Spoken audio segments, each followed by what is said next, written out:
Hi, everybody. This is Dr. Kristy Taylor, and I am so excited for the second episode of the Career Coach RX Podcast for 2024. I'm excited about my guest today, Mrs. Pearl Chiarenza. She is a mindset wellness coach. Am I getting it right, Pearl? You correct Well, me you if can. I'm wrong. All That's right. what it comes into. Mental fitness, life coach. They follow the same. You're good. Well, I'm so excited to talk to you today because we really just became the offset from a awesome vision board party where we talked about mindset, and I guess that's why even though I have it here in front of me, that's why that word just came to mind, right? And we talked about setting the vision for 2024. Now, I would be remiss in this episode if I didn't start off with just saying, guys, I want to dedicate this episode to my cousin Letitia Wilson, who recently passed away, who was always her authentic self in everything that she did. So this is a very befitting conversation today as we talk to Pearl a little bit about being your authentic self, not being a people pleaser, and how we as women can lead the way in making sure that we set the example for others in a workplace and in an environment from a mindset, mental fitness perspective. That's a great title for a coach, mental mindset coach. I'm still getting it wrong. Mental fitness. Mental fitness coach. So, Pearl, tell us about yourself and how you uh, support women and people in the workplace and what inspired you to do this great work that you're doing. oh, thank you so much. And like you said, prayers to you and your family. It sounds like your cousin was amazing, and I'm going to circle back to her in just a second as well. But yes, my name is Pearl Chiarenza. I am a mental fitness life coach, author, speaker, and I am here because my journey was overcoming people pleasing. I am a recovering people pleasing addict.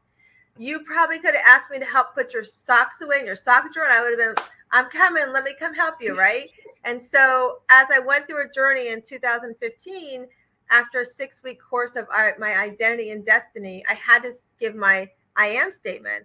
And at the end of my I am statement, my friend that I met in the course, she called me out and said, I still hear nothing about Pearl because you didn't hear me in my intro say that I'm also a wife and I'm a mom of two boys. One is 24, and my other one, we unfortunately tragically lost him 18 months ago in a car accident. His name was Matthew, and he's forever 25.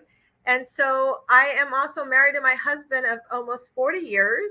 So you heard me say those titles after who I was. That's a big part of why I coach and do what I do with the women that I work with. Whether you're a CEO professional mom or you're a CEO mom that's running the household business, because if I'm going to talk to you first. If you're at home and people say, well, you're just a stay-at-home mom, you correct them right now and tell them, nope, I'm running the business of my house. And if you're a CEO professional mom, you are running two businesses. You're running a professional business and you're running the business at home. And it's not meant for you to have to do everything at home. And that was a hard lesson too in my people pleasing recovery, is to understand that I can empower my family, my husband, and my two amazing boys to be part of the business of running the house. I don't have to make all the dinner. I don't have to do all the laundry. I don't have to do all the cleaning.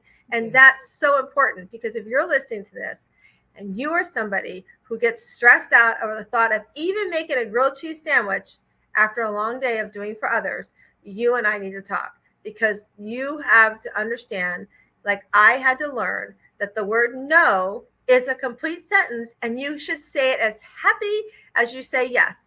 And for me, what took me down that path, Dr. Kristy, is I had to take something like a rock, and I have it at home. I'm actually at a great event right now, but I had to take a pebble and made a commitment to move that rock 3 times a day to say no to something or someone, so that when I said yes, it was something I really wanted to do.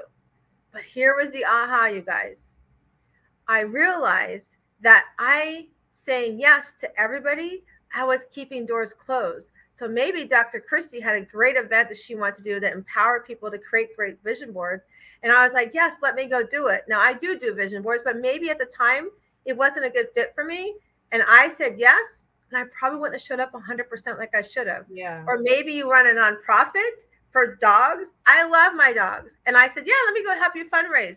I'm not a good fit for that. So I started to realize that, oh my gosh, Dr. Kristy does great vision board events. Let me introduce you to her. Or my friend, she is great with dogs. She knows lots of people that can connect you. So my point is to say that is that, what are you saying yes to and what are you saying no to? And I want to call out and make a call out to your cousin. because from what I heard you say, she understood that. Yes. So I'm going to get really real with you guys right now. You just heard Dr. Kristy talk about her cousin and how she was her authentic self. You are with yourself 24 hours a day, 7 days a week. And I can promise you that when Dr. Kristy and her family go to the eulogy for her amazing cousin, if they were asked to say what they saw her do for herself, I'm sure they could say many things about her from what I'm understanding. And so that's my question to you, and I'm going to hand it back to Dr. Kristy, but that's my question to you. If tomorrow you are not here and all your family could say is what they saw you do for yourself, what would they say?